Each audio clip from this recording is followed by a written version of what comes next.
Hello everyone, welcome back to my channel. आज से हम एक नई सीरीज शुरू करने वाले हैं जिस सब्जेक्ट का नाम है ऑफेंस अगेंस्ट चाइल्ड, जिसका ये पार्ट 1 है और ये यूनिट भी 1 है। तो इसमें आज की वीडियो में हम समझेंगे definition and concept of term child and juvenile, कि चाइल्ड और जुवेनाइल का क्या मतलब है और इन दोनों का क्या डिफरेंस है। तो चलिए शुरू करते हैं।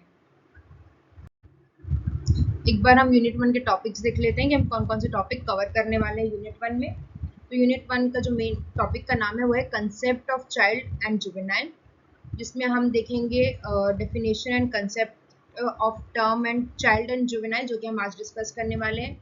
फिर हम देखेंगे causes of offence against child, कि वो क्या क्या रीज़न है जिसकी वजह से जो ऑफेंस हो रहे हैं चाइल्ड के अगेंस्ट वो हो रहे हैं। और फिर हम देखेंगे international protection to child and convention, कि वो क्या क्या इंटरनेशनल स्टेप्स लिए गए हैं चाइल्ड को प्रोटेक्ट करने के लिए। तो चलिए शुरू करते हैं। मीनिंग ऑफ चाइल्ड, पहले हम चाइल्ड का मतलब समझते हैं, उसके एक जनरल डेफिनेशन को देखते हैं। A child generally refers to a human being who has not yet attained full physical, mental and emotional maturity. The concept is both biological and legal.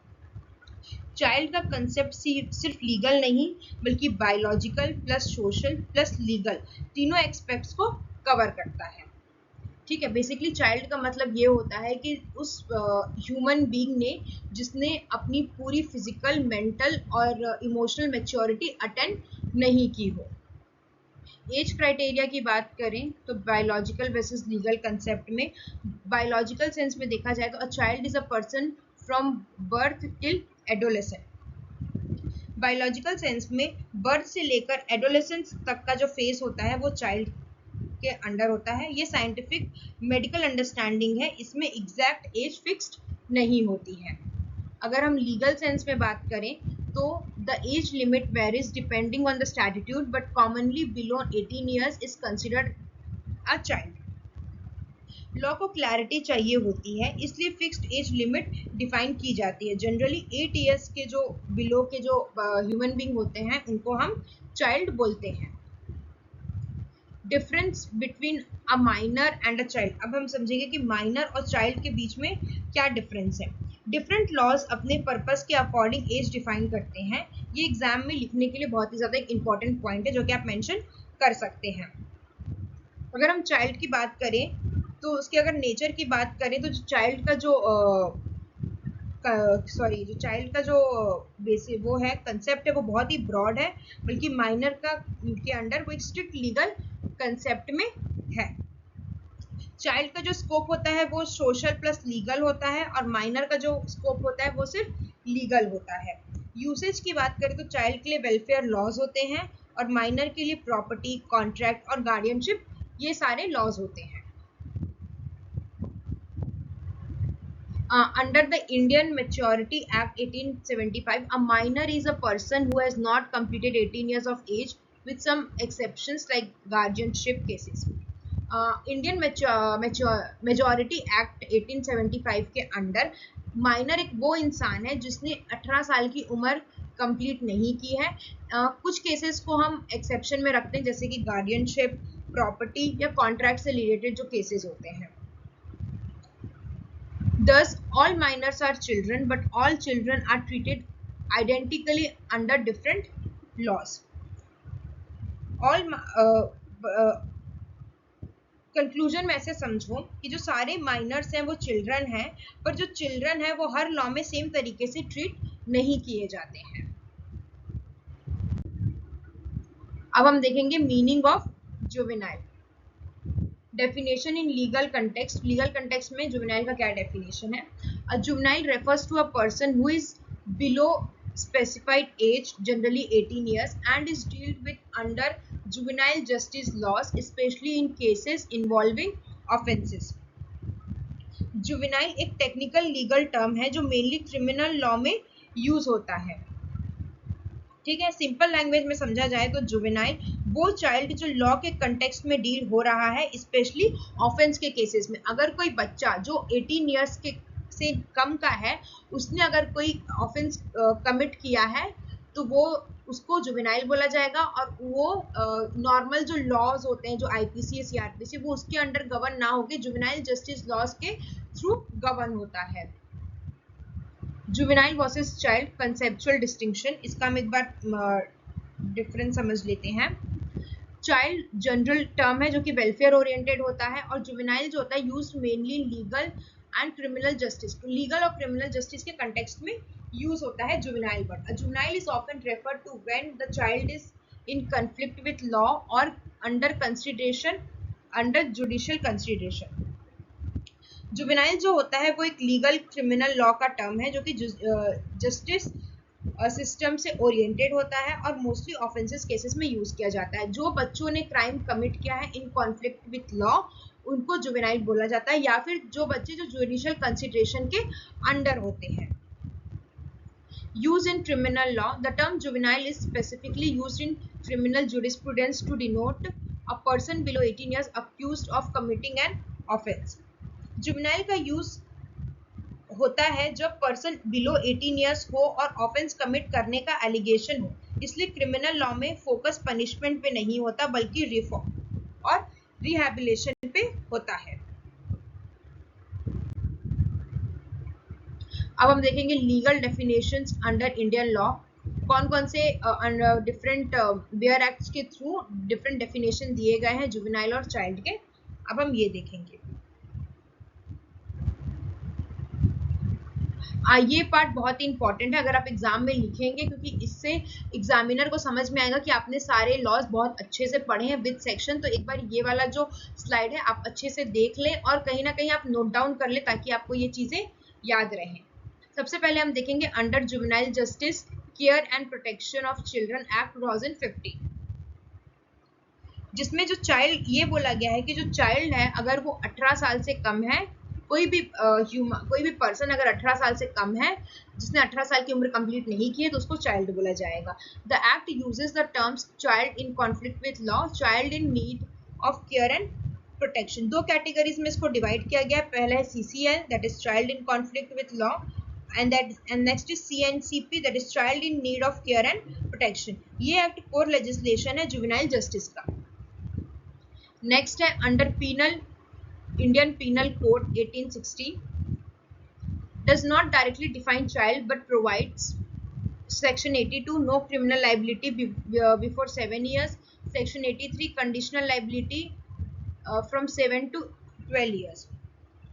Indian penal code 1860 के under child define नहीं करता है directly but liability बताता है, ठीक है। Section 82 है वो ये बोलता है कि अगर कोई भी बच्चा 7 साल से कम का है तो उसके ऊपर कोई भी क्रिमिनल लाइबिलिटी नहीं होगी, लेकिन अगर कोई यही बात सेक्शन 83 बोलता है कि कंडीशनल लाइबिलिटी अप्लाई होगी अगर बच्चा 7 से 12 साल का है। तो ये दिखाता है कि लॉ चाइल्ड की मेंटल कैपेसिटी को इम्पोर्टेंस देता है। Next is under Indian Majority Act 1875, a person becomes major at 18 years, hence below 18 it's minor, child in legal sense। अगर 18 ईयर्स से ऊपर है, मतलब इंडियन मेजोरिटी एक्ट 1875 ये बोलता है कि अगर 18 ईयर से ऊपर है तो उसको मेजर बोला जाएगा, और अगर 18 ईयर्स से कम है तो उसको माइनर बोला जाएगा। ये सिविल मैटर्स में इंपॉर्टेंट है क्योंकि सिविल मैटर्स में जो चाइल्ड की लाइबिलिटी होती है या उसको जो ग्रांट चीजें मिलती हैं वो अलग होते हैं, क्रिमिनल केस में चीजें थोड़ी अलग होती है। अगर आपने कॉन्ट्रैक्ट पढ़ा होगा इंडियन कॉन्ट्रैक्ट लॉ तो उसमें आपने देखा होगा कि चाइल्ड की क्या मतलब उस पे उसका कैसे किन चीजों पे अधिकार है, वो सारी चीजें आपको समझ में आई होंगी। अगर आपको नहीं भी आई होंगी तो नेक्स्ट जो मेरा कंटेंट है वो इंडियन कॉन्ट्रैक्ट लॉ पे ही है, तो आप एक बार वो भी देख लीजिएगा तो आपको वहां पे भी अच्छे से समझ में आ जाएगा। एग्जाम्पल की बात करें तो हम प्रॉपर्टी और कॉन्ट्रैक्ट, ये दो एग्जाम्पल हम ले सकते हैं। नेक्स्ट है under child labour prohibition and regulation act 1986, जिसमें ये बोला गया है कि जो चाइल्ड है वो बिलो 14 ईयर्स है। अगर कोई भी इंसान कोई भी ह्यूमन बीइंग अगर 14 साल से कम है तो उसको चाइल्ड बोला जाएगा। एडोलेसेंट उसको तब बोला जाएगा जब वो 14 से 18 साल के बीच का हो। shows that definition varies depending on legislative purposes। ये डिफरेंस बताता है कि डेफिनेशन वेरीज करता है लेजिस्लेटिव के ऑब्जेक्टिव के अकॉर्डिंग।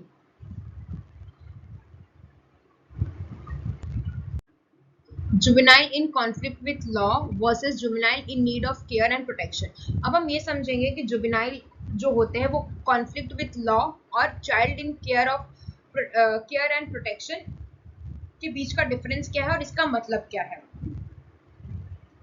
ये जो क्लासिफिकेशन है ये जेजे एक्ट में दिया गया है, that is juvenile justice act. ठीक है, तो एक बार हम सबसे पहले देखते हैं कि child in conflict with law, इसका मतलब ये होता है a child alleged or found to have committed an offense। Offence commit किया है या एलिगेशन लगा है तो फिर केस जो है वो सीधा जुवेनाइल जस्टिस बोर्ड के पास जाता है। ठीक है, अगर कोई बच्चा है जो 18 साल से कम का है, उसने अगर कोई क्राइम कमिट किया है तो ये बोला जाएगा कि child in conflict with law. ठीक है, नेक्स्ट है child in need of care and protection. इसका मतलब ये है कि कोई भी जो बच्चा है जो 18 साल से कम है, अगर वो अनाथ है, ऑर्फन, अबैंडन कर दिया गया है या वो अब्यूज्ड हुआ है सेक्सुअली, मेंटली, फिजिकली किसी भी तरीके का, या ट्रैफिक हुआ है मतलब उसको किडनैप या अबडक्ट किया गया है या एसेट्रा और भी जो चीज़ें हुई हैं उसके साथ, तो उसको एक केयर और उसको एक प्रोटेक्शन मिलनी चाहिए। ठीक है, लीगल इम्प्लीकेशंस की बात करें, अगर हम सीसीएल की बात करें, that is conflict with law. ठीक है, tried bye juvenile justice board, focus on reform not punishment. अगर कोई बच्चा जो 18 साल से कम है उसने कोई क्राइम कमिट किया है तो उसका जो केस है वो नॉर्मल कोर्ट में नहीं जाता है, उसका जो कोर्ट होता है वो ट्रायल पे जाता है जुवेनाइल जस्टिस बोर्ड के अंडर, और वहां पे वो लोग फोकस करते हैं रिफॉर्म के ऊपर, पनिशमेंट के ऊपर नहीं, उस बच्चे को कैसे सुधारा जाए ताकि उसकी आगे की जिंदगी सुधर जाए। ये बेसिकली जुवेनाइल जस्टिस बोर्ड का जो मेन एम होता है, उसको पनिशमेंट नहीं दिया जाता है, मतलब उनका मेन एम होता नहीं होता है कि उनको सजा दे, उनको ये उनका मेन एम होता है कि उस बच्चे को कैसे सुधारा जाए। Then next is CNCP which is child in need of care and protection, provided care, protection and rehabilitation. ऐसे बच्चे जो अनाथ हैं या जो अबैंडन कर दिए गए हैं, जो अब्यूज्ड हुए हैं, जो ट्रैफिक्ड हुए हैं, उनको केयर, प्रोटेक्शन और रिहेबिलिटेशन प्रोवाइड करना, और ये हैंडल करता है child welfare committee. Next is age of criminal responsibility. अब हम बात करेंगे कि वो कौन सी एज है जहाँ पे क्रिमिनल रिस्पॉन्सिबिलिटी की वो माना जाएगा कि अब इन पे बच्चों पे क्रिमिनल रिस्पॉन्सिबिलिटी है। मिनिमम एज की बात की जाए जो कि आईपीसी के अंडर दिया गया है, वो ये बोलता है कि बिलो 7 ईयर्स, अगर कोई भी बच्चा 7 साल का नहीं हुआ है, 7 साल से कम है, तो उस पर कोई भी क्रिमिनल लाइबिलिटी नहीं लगेगी। ठीक है, और अगर कोई बच्चा 7 से 12 साल का है तो उस पर लाइबिलिटी डिपेंड करेगी उसके मेच्योरिटी के अकॉर्डिंग, कि बच्चा कितना मेच्योर है उसके हिसाब से उस पर लाइबिलिटी लगेगी। ठीक है, फिर इसमें बहुत ही एक इम्पॉर्टेंट डॉक्ट्राइन है, that is doctrine of doli incapax, जिसका मतलब है incapable of committing a crime, applies to children lacking mental capacity. ये जो लैटिन टर्म है इसका मतलब बेसिकली ये होता है कि चाइल्ड में क्रिमिनल इंटेंशन जो कि मेंस या डेवलप नहीं होती है, इसलिए लॉ उसको प्रोटेक्ट करता है। ठीक है, तो ऐसा माना जाता है कि उसकी, क्योंकि सिंस उसके अंदर एक मेंटल कैपेसिटी नहीं होती है, मेंस्ट्रिया नहीं होता है कोई भी क्राइम कमिट करने का, तो इसलिए ऐसा बच्चों को इस बात पे छूट मिलती है कि वो इनकेपेबल है कोई भी क्राइम कमिट करने में। रेलेवेंस की बात की जाए, protects children from harsh and criminal liability, बच्चों को प्रोटेक्ट किया जाता है हार्श क्रिमिनल लाइबिलिटी से, और सपोर्ट करता है रिहैबिलिटेटिव जस्टिस को। कॉन्स्टिट्यूशनल पर्सपेक्टिव, अब हम देखेंगे वो कौन कौन से कॉन्स्टिट्यूशन के जो राइट्स हैं जो कि बच्चों को दिए गए हैं, ठीक है, उनके वेलफेयर के लिए। सबसे पहले हम देखेंगे relevant articles of the constitution of India. सबसे पहला है आर्टिकल 14 जो कि बात करता है इक्वालिटी बिफोर लॉ, जो कि बच्चों पे भी अप्लाई होता है। ठीक है, कि उनको बराबर, मतलब उनको समान अधिकार मिलना चाहिए, उनके साथ discrimination on the basis of caste, religion, race, gender या कलर के हिसाब से उनको डिस्क्रिमिनेट नहीं कर सकते। नेक्स्ट इज आर्टिकल 15(3) जो कि बात करता है स्पेशल प्रोविजंस फॉर चिल्ड्रन, कि बच्चों के लिए स्पेशल प्रोविजंस बनाए जाएंगे, उनके वेलफेयर के लिए, उनके बेनिफिट के लिए, उनके केयर के लिए, उनके प्रोटेक्शन के लिए। नेक्स्ट है आर्टिकल 21 जो कि बात करता है right to life and dignity, बच्चों के पास भी अधिकार है जीने का और डिग्निटी के साथ जीने का, मतलब मान और सम्मान के साथ जीने का। नेक्स्ट इज आर्टिकल 21 जो कि बात करता है right to free education from 6 to 14 years. ठीक है, अगर कोई भी बच्चा 6 से 14 साल का है तो उसके पास ये अधिकार है कि वो फ्री एजुकेशन ले सकता है। ठीक है, उसके पास ये अधिकार है एजुकेशन प्राप्त करने का। देन आर्टिकल 24 जो कि बात करता है प्रोहिबिशन ऑफ चाइल्ड लेबर, वो ये बोलता है कि कोई भी जो चाइल्ड लेबर है, जो 14 साल से बच्चे कम के हैं, उनको चाइल्ड अगर आप काम कराते हो तो ये चाइल्ड लेबर के अंडर आता है, और चाइल्ड लेबर इंडिया में प्रोहिबिट कर दिया गया है under article 24। Next is article 39E and 39F जो कि बात करता है प्रोटेक्शन ऑफ चाइल्ड डेवलपमेंट, जो कि बेसिकली बात करता है चाइल्ड के डेवलपमेंट के बारे में। प्रोटेक्शन अंडर फंडामेंटल राइट्स, जो ये आर्टिकल्स दिए गए हैं चाइल्ड के लिए, वो बेसिकली क्या करते हैं, बच्चों के फंडामेंटल राइट्स को प्रोटेक्ट करते हैं, इंश्योर करते हैं सेफ्टी, डिग्निटी, एजुकेशन और डेवलपमेंट, और रिफ्लेक्ट करते हैं एक वेलफेयर ओरिएंटेड कॉन्स्टिट्यूशनल फिलॉसफी को।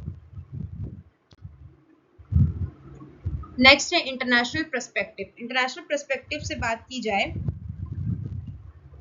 तो under UN convention on the rights of the child जो कि आया था 1989 में, डिफाइन चाइल्ड एज, इस कन्वेंशन के थ्रू यूएन के कन्वेंशन को जिसका नाम है UN convention on the child, sorry on the rights of the child 1989 में आया था, जिसमें चाइल्ड को डिफाइन किया गया था, और ये बोला गया था कि every human being below 18 years, कोई भी ह्यूमन बीइंग अगर 18 साल से कम है तो उसको चाइल्ड माना जाएगा।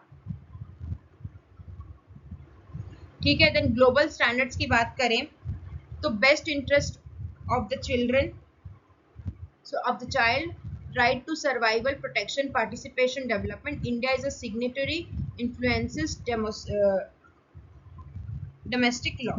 बेसिकली इसमें जो कोर प्रिंसिपल था वो ये था कि best interest of child, child के बेस्ट इंटरेस्ट के लिए काम किया जाएगा, right to survival, right to development, right to participation. India का बहुत बड़ा रोल रहा है डोमेस्टिक लॉज को इन्फ्लुएंस करने में। अब हम बात करेंगे हिस्टोरिकल इवोल्यूशन के बारे में कि कैसे कैसे ये सारी चीजें इवॉल्व हुई हैं। डेवलपमेंट इन इंडिया, सबसे पहला जो एक्ट आया था वो था अप्रेंटाइटिस एक्ट जो कि 1850 में आया था। फिर आया रिफॉर्मेटरी स्कूल्स एक्ट जो कि आया 1897 में। फिर आया जुवेनाइल जस्टिस एक्ट 1986 में। फिर आया जुवेनाइल जस्टिस एक्ट 2000 में जो कि राइट बेस्ड था, अप्रोच था। फिर जुवेनाइल जस्टिस एक्ट 2015 में फिर से आया जो कि एक मॉडर्न फ्रेमवर्क था। शिफ्ट इन अप्रोच की बात की जाए तो पहले वो प्यूनिटिव था, मतलब ऐसा बोला गया था कि जो बच्चे भी क्राइम करे तो उनको पनिशमेंट मिलनी चाहिए, लेकिन अब के समय में चीज़ें चेंज हो गई है। अब अगर कोई भी बच्चा क्राइम करता है तो उनका जो जब उनको उसके बाद का जो पनिशमेंट होता है वो पहले सजा देना होता था, पर अब है कि उनको रिफॉर्म करना, उनके रिहैबिलिटेटिव और उनको रिहैबिलिटेशन प्रोवाइड करना, जो कि अब फोकस करता है रीइंटीग्रेशन में इनटू सोसाइटी, चाइल्ड को सोसाइटी में रीइंटीग्रेट करना, ये उनका मेन फोकस है।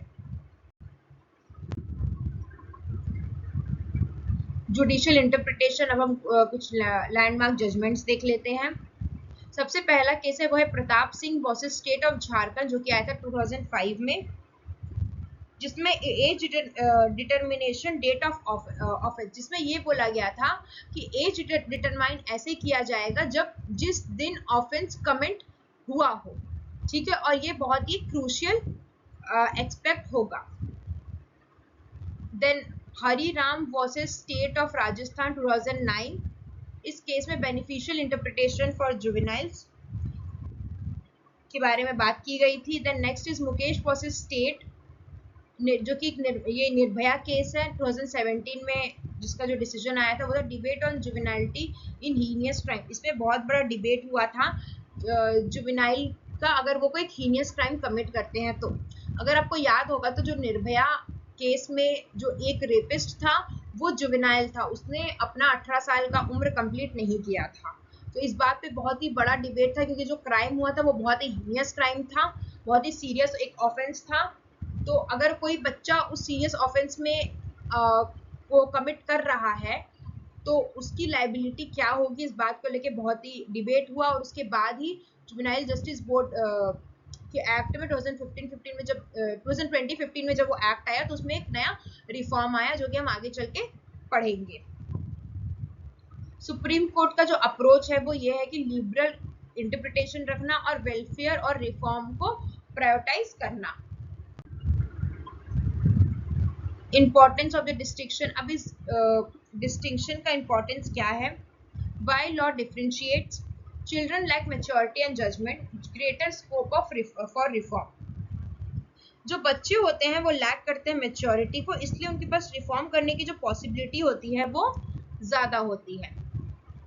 रिफॉर्मेटिव वर्सेस प्यूनिटिव जस्टिस, अगर हम अडल्ट की बात की जाए तो उनका जो जस्टिस जब वो कोई क्राइम कमिट करते हैं तो वो उनको पनिशमेंट, उनका बेसिकली पनिशमेंट ओरिएंटेड होता है और डिटरेंस होता है। लेकिन अगर हम जुवेनाइल की बात करें तो वो उनको जब हम सजा देते हैं या कोई भी चीजें होती है तो उनका मेन एम होता है बोर्ड का रिफॉर्म करना, रिहेबिलिटेशन करना और रीइंटीग्रेशन में इन्वॉल्व करना।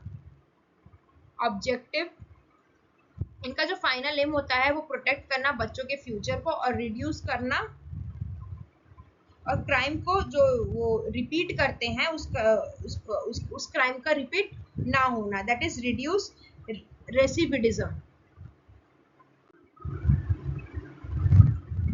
अब हम देखेंगे कंक्लूजन।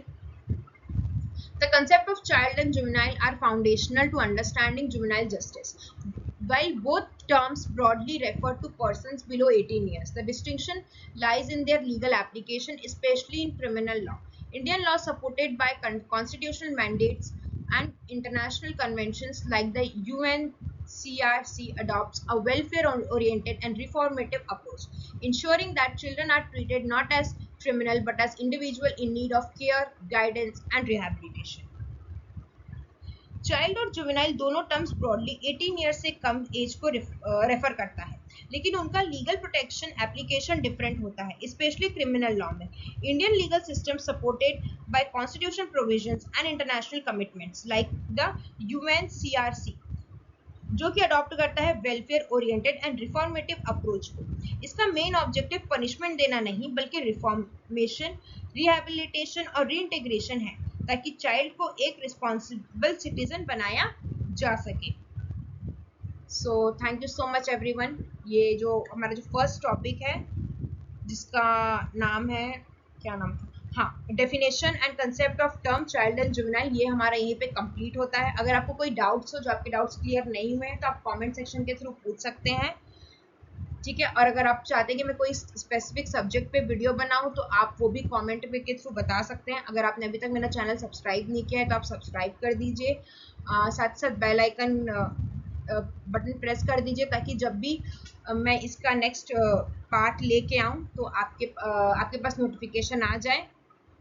और ये जो मैंने नोट्स बनाई है प्रॉपर एग्जाम के पर्सपेक्टिव से बनाए हैं, तो अगर आप ये पूरा अच्छे से पढ़ लेंगे और इसी को एग्जाम में लिख के आएंगे तो भी आपके मार्क्स बहुत अच्छे आएंगे, ठीक है। सो अगर आपको कोई भी डाउट्स है तो आप कमेंट सेक्शन में पूछ सकते हैं, मैं आपको ज़रूर आंसर करूंगी। आज के लिए वीडियो के लिए सिर्फ इतना ही। थैंक यू सो मच, मिलते हैं नेक्स्ट वीडियो में। Bye bye.